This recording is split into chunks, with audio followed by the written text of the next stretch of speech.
Welcome to the podcast series, Small Business Survival Conversations. Through our weekly conversations, we hope to provide you with strategies and insights, knowledge and expertise to enlighten you as you work to build and grow your business. Here are your hosts, Anna Steinfest and Dr. Michael Troyer. Hello, everyone. Today we'll talk about 6 sure ways to increase sales. Hello, Michael. Hello, Anna, and welcome everyone to our podcast. We're glad that you're listening in on us today. And probably today we will have this conversation and we'll have more of a reminders, Michael, rather than some new information. But, sometimes we forget things we know. We think, we know that. So we don't even bother implementing that. But that's what we want to give you today is how you can increase your sales dramatically fast. That's pretty much what we want to talk about. All right.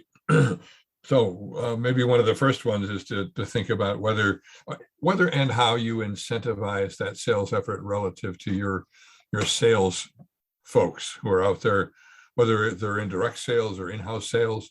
How do you encourage them to do more? And I offer a typical way, of course, is to have some kind of incentive program, a bonus program. Certainly, we would throw in here anybody who's working under a commission. Those are all ways that we incentivize sales initiative, sales efforts, sales increases. I want to challenge a little bit here as I think about this, though, that it's not just about selling more in my mind, but selling better. We're kind of in a new world relative to sales. So much of it being done online or through social media communications, in a virtual mode versus face-to-face, et cetera. I think along with looking at sales incentives, we need to be sure that as a person increases their sales, their customer satisfaction at least stays the same, if not going up. That is, I watched some good salespeople get in trouble when they've pushed hard on existing clients to buy more, but it's hurt the relationship with the customer. So for the short term, they buy more, but in the long term, you lose a customer because they don't like being pushed so much. So, but that certainly is one way to increase sales, incentivize it. And when you talk about incentivize, it's extremely crucial also that you just don't base the incentives on new clients, acquisition. You should make sure that your salespeople focus on retaining current customers too. So you should, your incentive should be kind of a mixture of retaining customers and bringing new customers, because a lot of times, if you focus only on new customers, like Michael right now gave you an example, you lose old customers. And what is the best way for you to expand is on your current customers, because you already captured them. They already believed enough in your product or service that they purchased it. So they're convinced. Make sure that you turn them into your advocates. They can be your best sales people in addition to yourself if you take good care of them and they keep telling others how good you are at that. I agree. And it's cheaper to keep the customers you have than to find a new one. A new one costs more money, ultimately, just like it costs more to hire a new employee than to keep the employees you have. That's I think it's going to our next way, Michael, we've discussed is encourage your sales staff to a suggestive sell. And that's where we kind of try to package some things together. I'm thinking of my daughter who was in clothing retail for a while, and they said, when you sell a skirt, show them a belt that goes with that shirt. So show them a blouse that would be attractive for that skirt. So that was suggestive selling, kind of adding on the other things you have available that might enhance their use of that product. So it's implying that there are other things they might consider. I think one additional thought I would put into this is to look carefully at the problem that you're trying to solve for your customer. I think that might give you a hint of other things you could add in a suggestive way that customer might want to buy. Show them that they're missing something. that they should consider.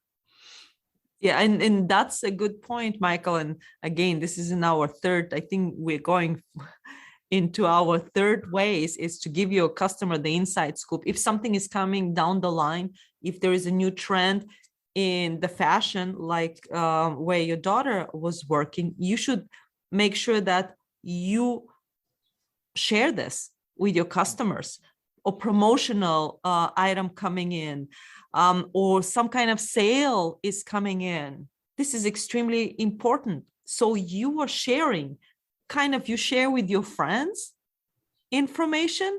This is the same way you're treating the customer, or your sales staff is treating the customer like a friend. And they're sharing, hey, this is what is happening. We'll have a sale. Why don't you wait? And we'll have 20% sale coming in. So the customers, they will not feel that you went and you sold them something. They feel like they care about me.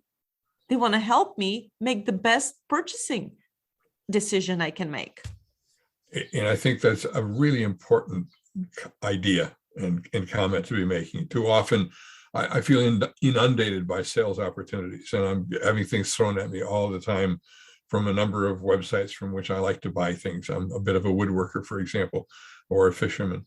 But when you give me kind of a look, you could buy that today, Mike, but if you wait 2 weeks, we're going to offer a 20% off. Now I really feel well treated. Now I'm going to stick around because you've prevented me. You could just have easily said, buy it today. Ha, ha, ha. You're going to miss out on the sale. And in 2 weeks, you'll be angry because you weren't told that big percentage was coming. So you're really building a customer relationship by giving me a warning ahead. Hey, wait a little bit. If you can wait, because we're going to offer a really nice sale coming up. I like that. That's a good way to keep me. If you're hitting me with, I get other companies that's they have if you're a subscriber, you're going to get the sales offer 3 days before others get it. I take that one a little differently. Now you're just putting pressure on me to find something to buy.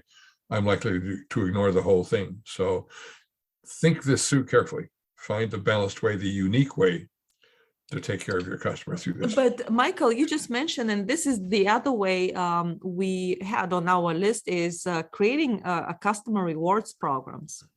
Mm-hmm. So that is a way also to entice some customers to stay with you, and you can give them a discount, let's say on their birthdays, anniversaries, all these different things. You can create this rewards program or belonging, it can be simple as that, or it can be complicated, like if you have certain points, if you do certain things, like the gym I belong to, every time I go to the gym, I'll have this 2 points, and it goes towards purchasing of something. So they want to engage you as much as possible. So you can create as comprehensive program as you want. You can create just a simple program, like for your birthday, you'll receive, let's say, 50% off of a product, or 20% off, or $5 off, depends what you have. And again, for some of these ideas we're giving you, probably your business may not be suitable, but we just wanted to mention some possibilities you may implement. Though I would add a kind of a watch out for this. I would argue that you need to make it real, if I could call it that, and make it work for me. That is, I've got a loyalty card with a bunch of different businesses. Some of them, they never build up enough points to be worthwhile. An office supply company I can think of, yeah, I'm a member and I build up points, but I don't buy enough materials from them to ever make it work. So in fact, I'm going online now for office supplies, because why bother? That loyalty program doesn't work for me.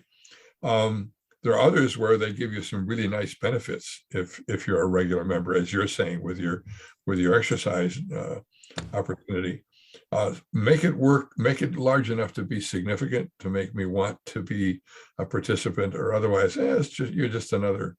Michael, this is an excellent point, because, a lot of times, I will give you one example also. We received this coupon from this retailer who right now it's out of business. But every single time I will look at the coupon, I'll go to the store and it will be like, we cannot use it on this, we cannot use it on that, you cannot use it. All this exception, you had like a whole coupon list of exceptions and you're like, why am I getting it?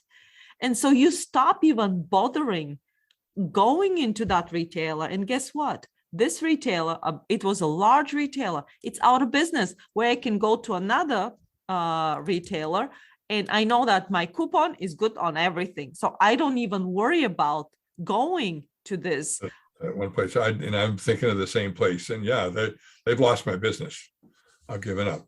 Yes. No. So, I mean, I really like that. It has to be valid and it has to be enticing to customers to make sure that you create loyalty brand, loyalty community. Yes. A real reward, not just a pretend reward. And some of them very much are pretend rewards. And I'm going to get even frustrated with you if you try that one with me. What about throwing out samples? Oh, yes, that's a good one. Because, especially if you have a good product, why not? Let the customer use or taste. If you're in food business, your product, you will convince them that way. I really, really think that for some businesses, this is an excellent idea. And you can increase sales dramatically and fast through free samples. I'm going to throw out one more that we hadn't had a chance to talk about before. I think sometimes if you think about tying sales and service together so that I have one person to contact, one person for all my needs, that might help you increase your sales as well. So too often I've worked with a salesperson, they're there, they get me sold and they disappear. And I don't see them again until they think I'm ready to buy again another block of that material from them. But if they became my agent within the company and said, Michael, now we're back to some of these other ideas. Michael, there's a sale coming up in 3 weeks. I will remind you again, if you're interested in buying some of what we've got. Well, now I've got a person who's serving me, not only as a salesperson, but kind of my aid in getting good deals. Combining those two, service and sales together, too often we separate those. The sales department treats me lousy because I want to return something, but the sales department works hard to be nice with me. Well, but they're contradictory. Combine them together. Let me have one person who represents me. I like that. I really like that because they care. Because in their incentives, in fact, is connected. Because if you connect both of them as a service or retaining customers and new customers, guess what? You will hit it right there. And the last one, and I know that we've talked in the past about tiering your customers. Make sure that you know who is your customer and what is your profit you're gaining and what is the value you're gaining from these customers, and pay attention, especially on this 20%. Top 20%. Yep. We talk about that a lot. We've talked about this a lot. I don't want to spend a lot of time today, but we just want to remind you, make sure that you tier your customers. I'm going to add one more to this that just comes to mind too, that fits with things we've talked about since we're doing that.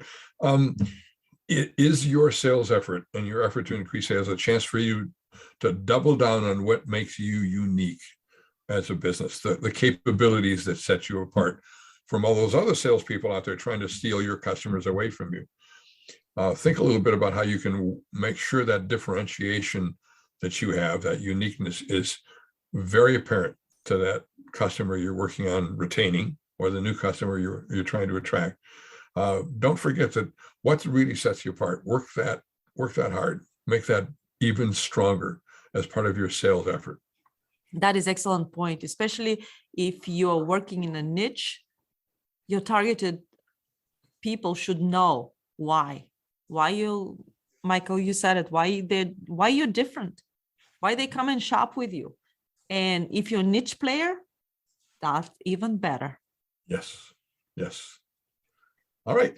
So attracting new customers is a good thing, but attracting new customers is not the only way you can increase your sales. We hope we gave you a few tips today. Keep listening to us in the future. You've been listening to the Small Business Survival Conversation podcast. Make sure to like, rate, and review the show. And don't forget to join us next week for another episode. In the meantime, hook up with us on our Facebook group at Small Business Survival Tools and Tips. Till next time, thank you for listening.